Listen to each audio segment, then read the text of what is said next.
Yes, it's the second episode of the Cine Men. Welcome. I have to throw some bass into that. I appreciate that. No problem. I got all kinds of range. We're just getting to the kind of range that I have. All right, I have we're to just remember to stay on this mic.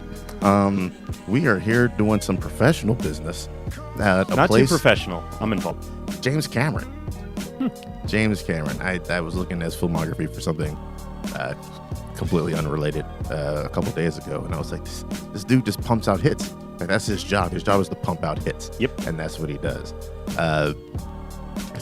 Terminator 2, which is, for me, well, it was the second best action movie of all time. And then Fury Road came out, so it's the third best action movie of all time. Fair.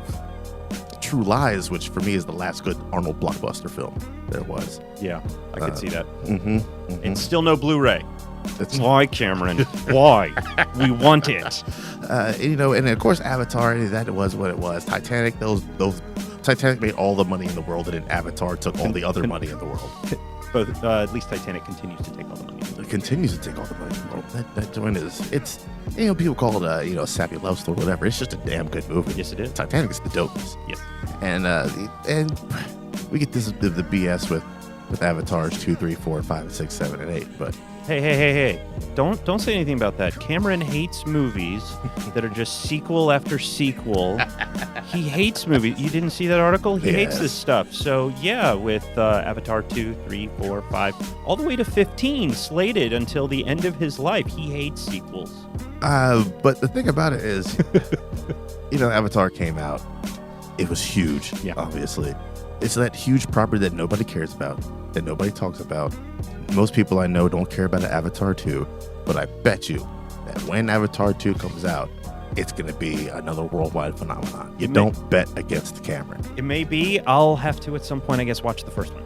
Never seen Avatar. No. Nope. It was promoted so heavily on TV, I went, nope. That sounds like a terrible reason not to watch a film. It was the kind of thing where it got so overhyped. It invaded the TV show Bones, where the characters were actually camping out to go see it, because one of the actors, I forget his name all of a sudden, he played one of the Squinterns, and he's on Bones, but he was also in the movie. Joel something, I think. I think his name is Joel Schumacher. No. Oh, okay. No. Tall, skinny dude. He was also in Grandma's Boy. He's done some great work. And even though Grandma's Boy is not like quality work, it's still a really funny movie. Yeah. But he's been in all kinds of stuff. But it just kept getting so overhyped. And then all I kept hearing about was how it was essentially Fern Gully in space. And I went, I've seen Fern Gully. I quote Fern Gully. I quote Fern Gully to my students who don't get my jokes. I'm good. So I guess eventually I'll have to see Avatar. It is the pinnacle of world building as far as the movie goes, I think. I think it's the world. That's what drew people in. That's what people loved about it. That's why people went back over and over and over again. The story, fairly mediocre. We've seen it. And as far as I've heard, the 3D on that was actually phenomenal. I mean, that's what sold all the money, was the 3D tickets. Oh, yeah. My father went and saw it, and he said he felt like he could actually reach out and touch stuff. And I've only been to one movie that I've seen in 3D that ever felt like it was worth the money, and it was Guardians of the Galaxy Volume 2, because when they get to Ego's planet and there's the bubbles floating, that's the only time I've ever had that experience of, oh, this is what 3D should be, instead of some really strange gimmicky thing. So somebody just randomly pointing, get him over there, and it points towards you, and you're like, whoa, 3D? Get your fingers out of my face. Yeah, I was so swept up watching Avatar that I actively reached out to try to grab a leaf that was falling. Like, that's how invested I was. Wait for me, leaf. But yeah, Cameron, he's been pumping out hits. Abyss, it's not my favorite movie, but he gave us Space Marines, which everybody seems to love. And also, like I said, T2, one of the best action movies of all time. He gave Arnold a little bit of heart and soul in that joint. He knows what the hell he's doing. He was going to give us a Spider-Man in the 90s. I was very much looking forward to seeing how Cameron's Spider-Man would have been. Yeah, but we got Raimi's Spider-Man, and I'm okay with it. Yeah, I'm okay with that, but I'm still curious to what the Cameron Spider-Man would have been, especially a Spider-Man in the 1990s. Like, what would that have looked like?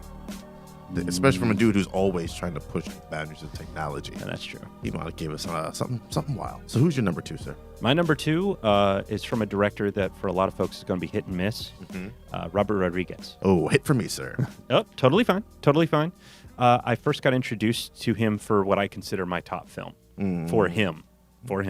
Desperado. Which... 1995. Oh, yeah. Which, amusingly enough, if I remember right, it hit theaters about the same time as Pulp Fiction. And my dad and I were talking about going to a movie. I was like, hey, Dad, there's this movie. I've heard great things. And it's Pulp Fiction. Now I've heard it's violent. Let's go see this other movie.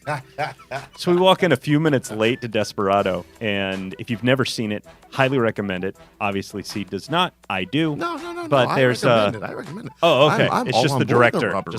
No, I'm on board the Rodriguez train. Oh, okay. It is a hit, not a miss. Oh, okay. Sorry, I thought you said miss. Yeah. My bad. So, beginning of the sequence, there's some talking, a little bit of narration, and then a gunfight ensues. Yeah. A fantastic gunfight. Well, that's when we walked in. And like I said, we were late, so we missed the introduction of everything. We watched that gunfight. We did everything else. We finished the movie. Gunfights galore. We walk out. My dad looks at me and goes, well, I'm glad I didn't take anything violent. And I was 14, 15 at the time. But, I mean, I loved his segment, The Misbehaviors, in Four Rooms, which is still a fantastic, I want that on Blu-ray, film. It's where I got introduced to Tim Roth before I knew him from other stuff. And Tim Roth is a phenomenal actor who doesn't get enough work. Bit role in Hardcore Henry, and it is a phenomenal role Still in haven't seen Hardcore. that. Oh, man. You need to come over. You need to come over and watch that. Oh, my God. It's amazing. But Rodriguez, I mean, you've got Sin City, you've got Planet Terror, Once Upon a Time in Mexico, which serves as both the third and fourth film in the El Mariachi series. And Desperado, it's even now, the music is fantastic. I'll listen to the sound. The soundtrack is a mixture score soundtrack. Yeah. And he makes a lot of the music himself. He's a guy that he does just about everything himself.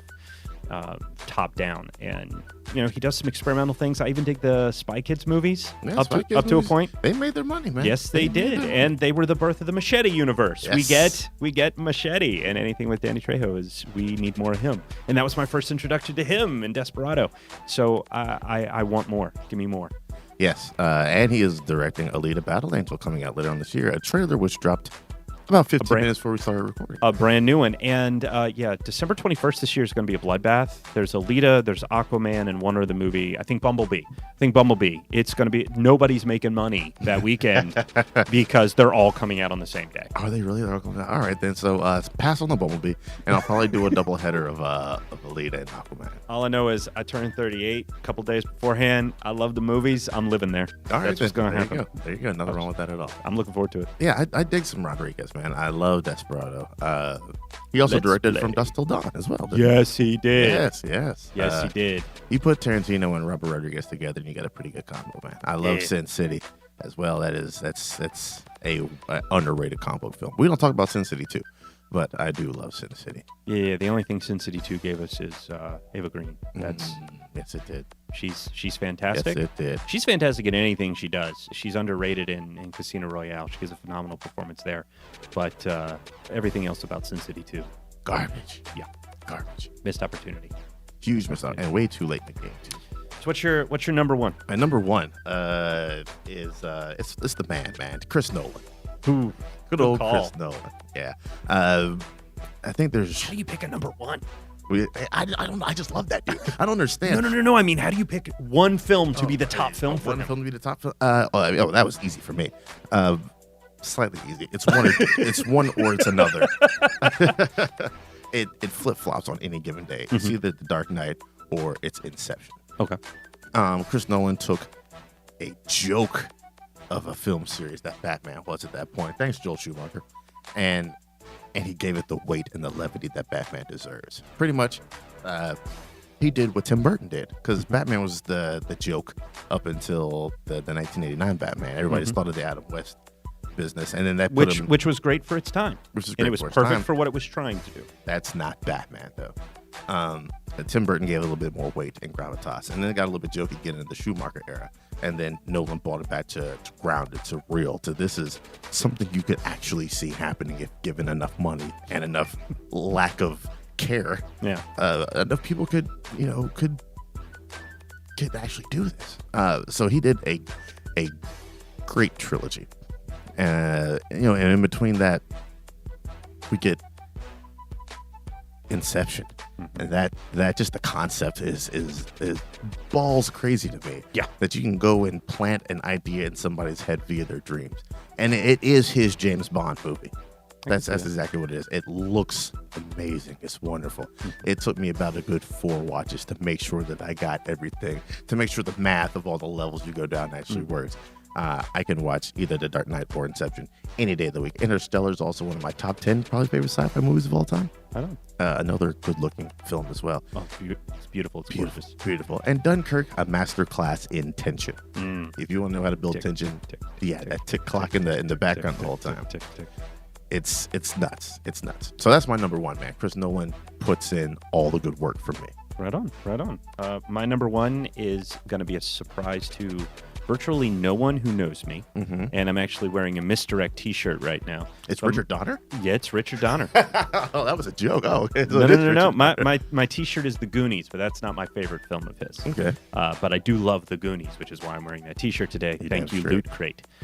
Don't like anything else that you really send me. But the T-shirts from time to time are kind of nice. Box of shit and a T-shirt. Yes. What's Loot Crate? Oh, they give me a nice little Walking Dead variant one. That was pretty cool. There you go. But yeah, this Richard Donner, his films, if Robert Rodriguez is sort of that renegade style of filmmaking, and Mel Brooks gave me humor, Richard Donner gave me ideals. Okay. And Richard Donner, I mean, I still have issues with Mel Gibson, but the Lethal Weapon series was huge in my house.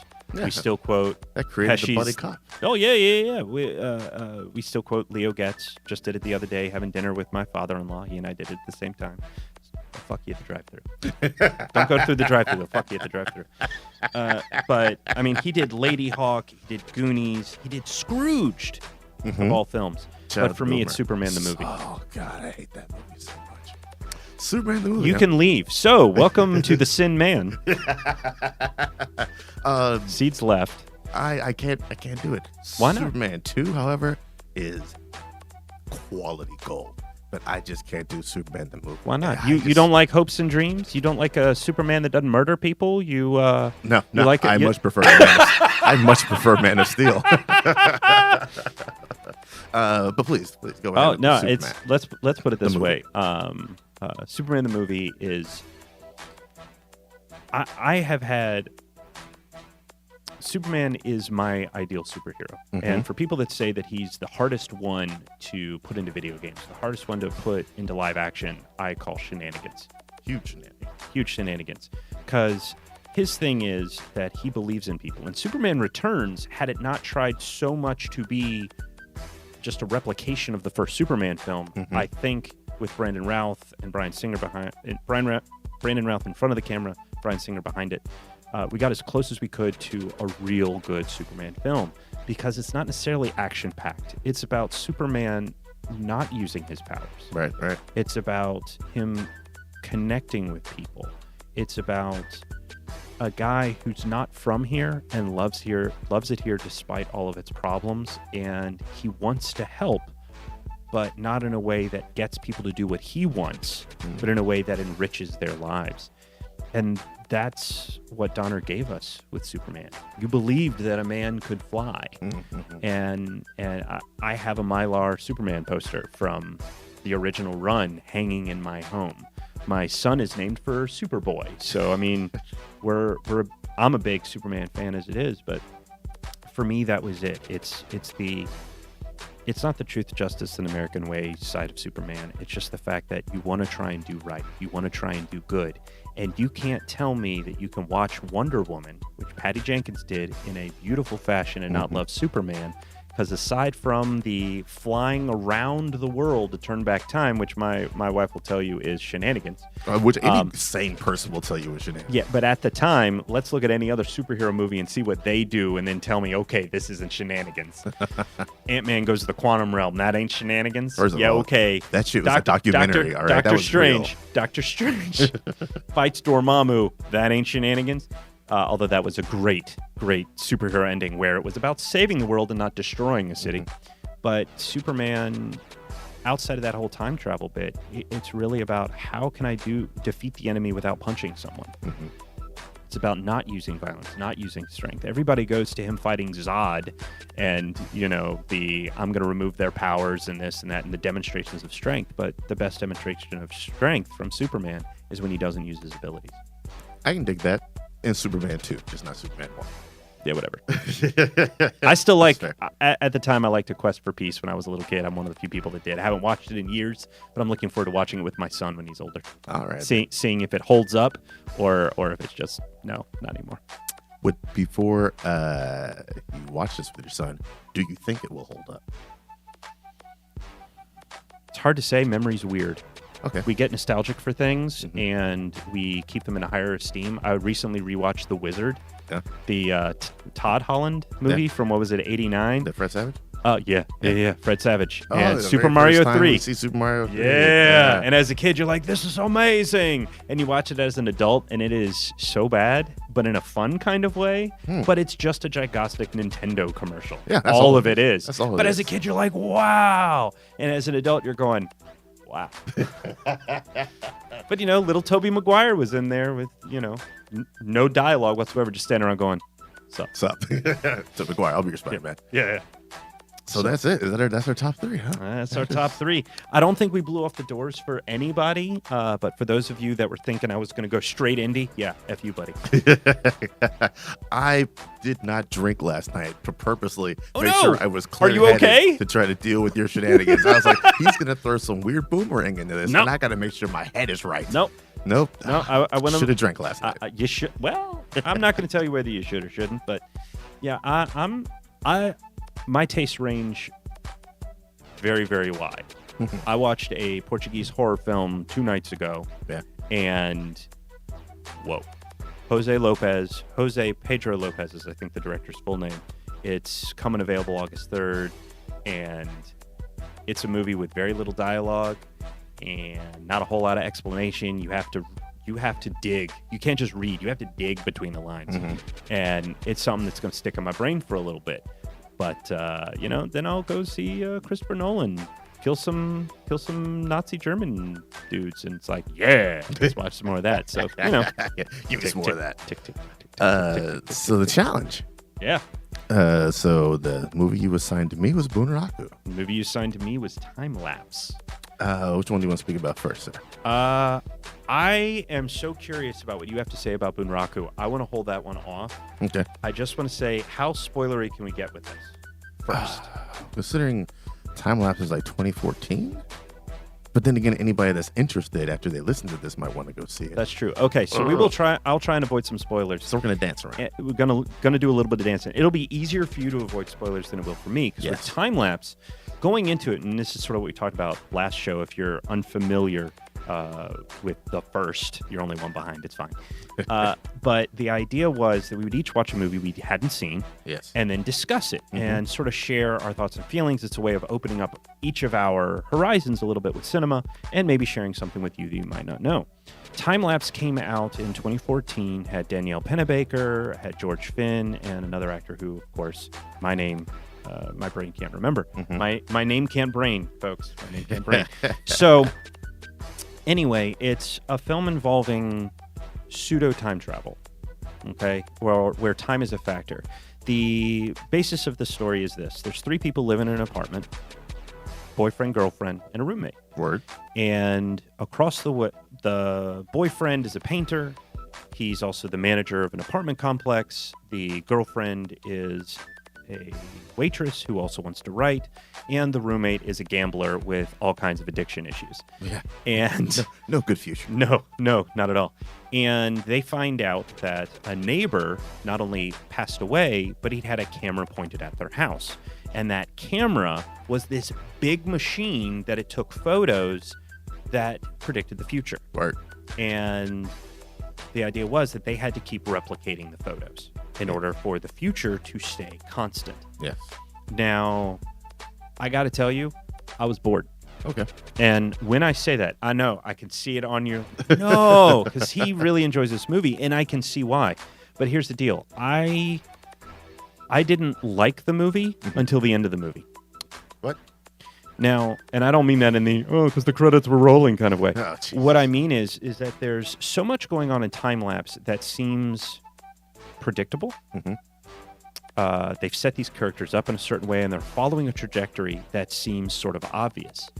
But then when you get, and it's a series of escalations. You're dealing with 3 personalities. They're not necessarily getting along right. Yeah, They've not got their own necessarily deep-seated stable. issues. Yeah. And they're being forced into a situation that after a while, there's the good part, but then inevitably there's the decline. There's the fall, if you will. And it's not until the end of the film that you start going, oh.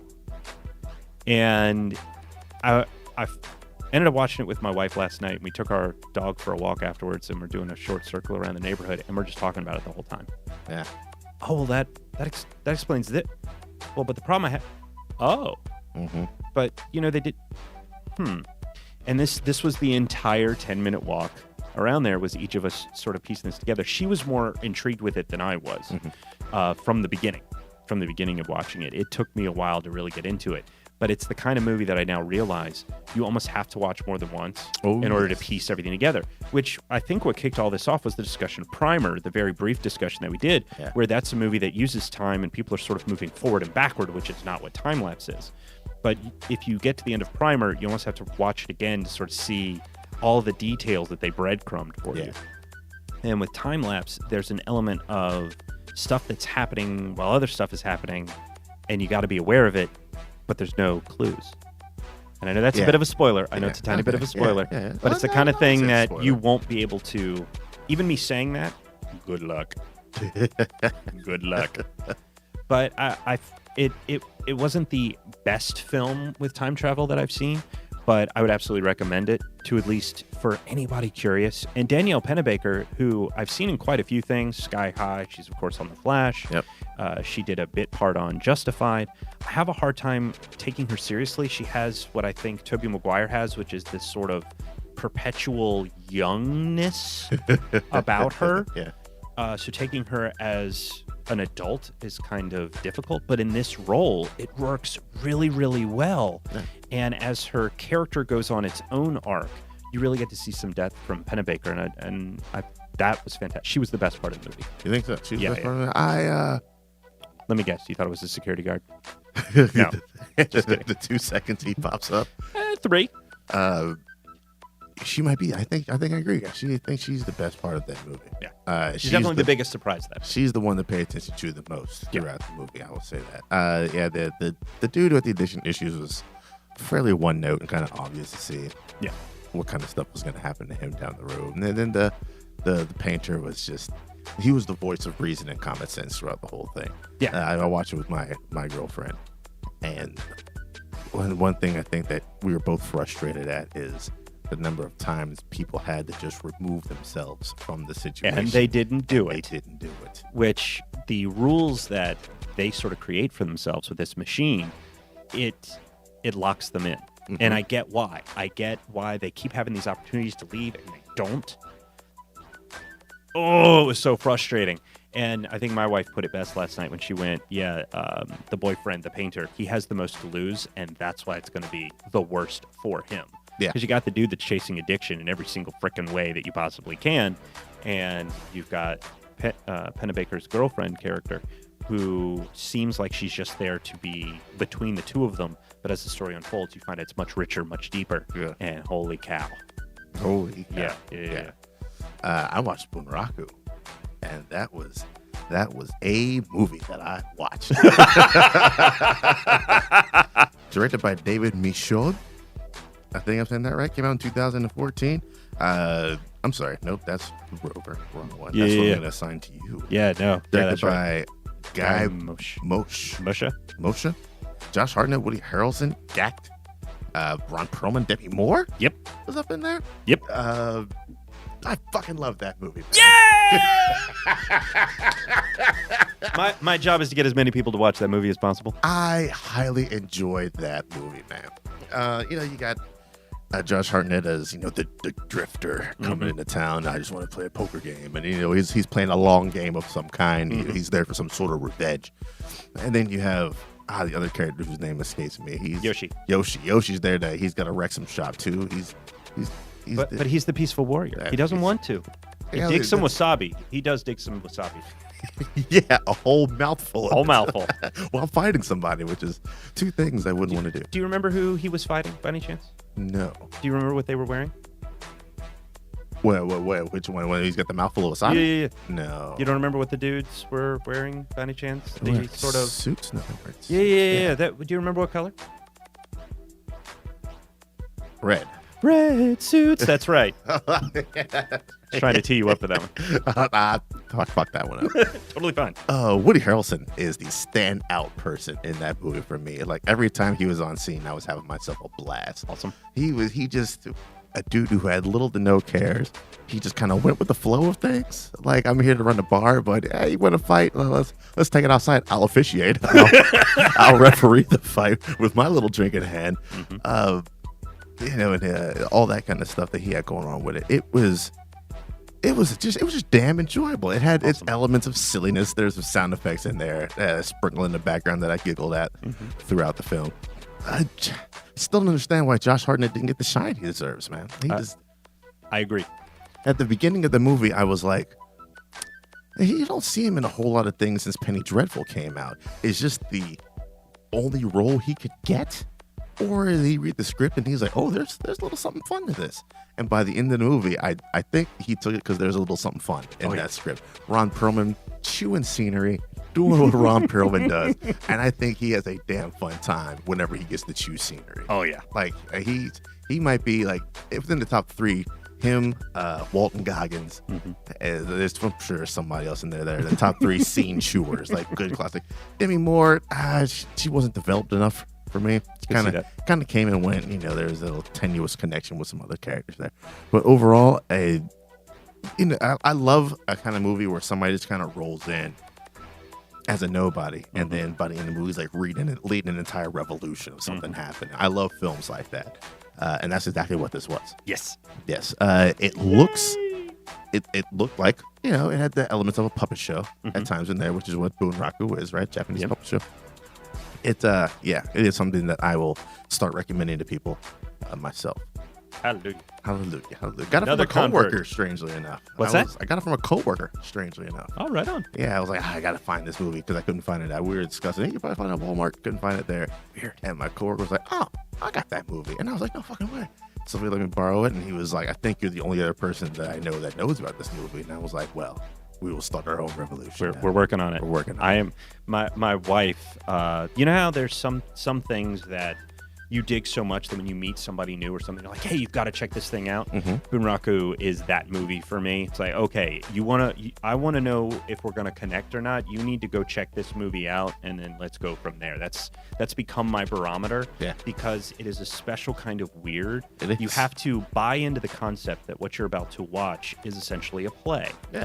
And if you can buy into the premise and you can accept that it's a little weird, one of my favorite moments is Killer Number 2.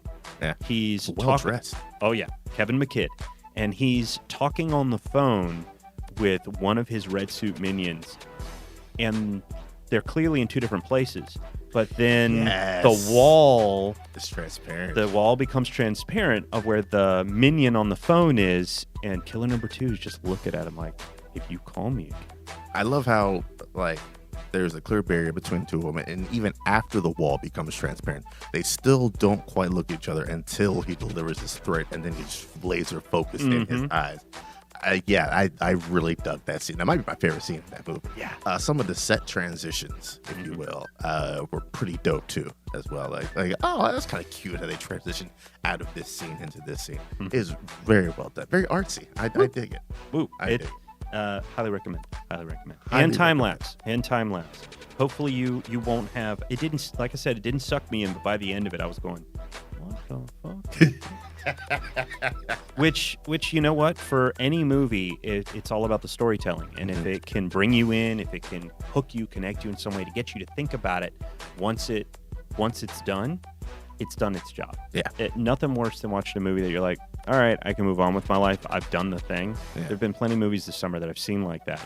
And it's so nice to be able to go, hey, if you haven't seen it, you should probably check this movie. Yeah. And that's what we're aiming to do here. We're going to talk shop and then hopefully open up some minds. Boom.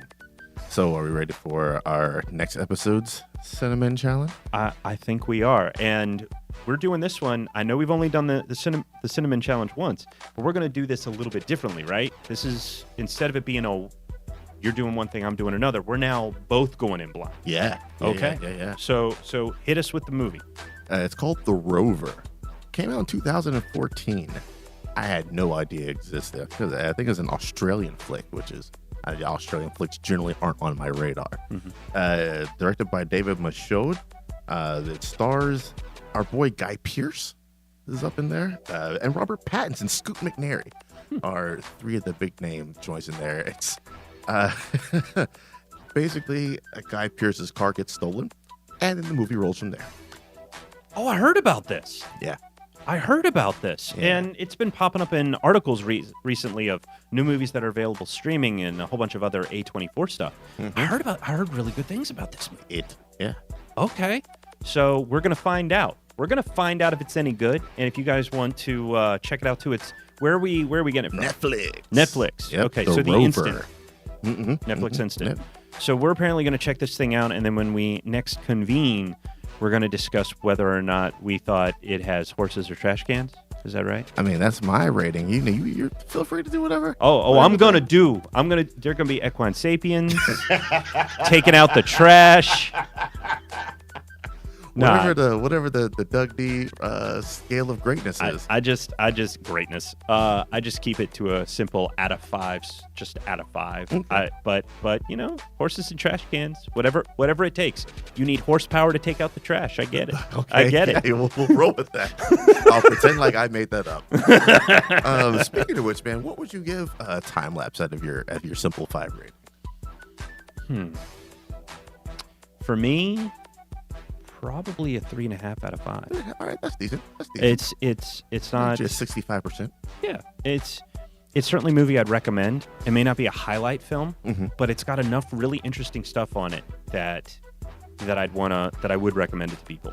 And for me, the biggest reason is, even though I knew it was going to get worse. By the way, it's the same problem I had with Blade Runner 2049. I know. I was watching that movie in the theater, and I went, oh, it's the body is this. This is what the other thing is. This is why we're looking for these people. Now I'm just watching Kay figure it out the whole time. Yeah. And it was a beautiful movie, and I haven't rewatched it. Having a toddler makes it difficult to watch movies that are longer than an hour and a half. Yes, it does. And that one's exceedingly longer. So I had trouble watching the movie, even though it was beautifully acted and beautiful to watch. And so with Time Lapse, we're into a similar issue of, well, his addiction's just going to get worse, and her issue with the boyfriend between the two of them is just going to get worse, and this guy's too focused on his painting. It's all going to escalate until, X happens. And X happened, but it didn't happen the way that I thought it was going to. Okay, all right then. And because of that element, that's why it's like, if it doesn't hook you immediately, like it didn't for me, stick with it. It'll reward you at the end. All right. And so a 3.5 is I think that's something I'd recommend. Okay. I'm gonna give Buraku a solid 4 out of 5. It's based off of just creativity alone, and the way they presented the story. I think and like I said, just scenery chewing and a generally fun time watching that movie. Yeah, which is all it needs to be. Even I'll admit it does get a bit slow as they're sort of building up to this big fight. But there's some really great dialogue in there. There's some really great moments. I totally see why you give it a 4. Boom. I think that does it, sir. I think it does too. I think you guys have listened to us make jokes and be stupid for long enough. All right, then. Well, that is it for this episode of The Cine Men. We will see you whenever the hell we see you next. Until then, you guys We're watching you. Sometimes it feels like somebody's watching me.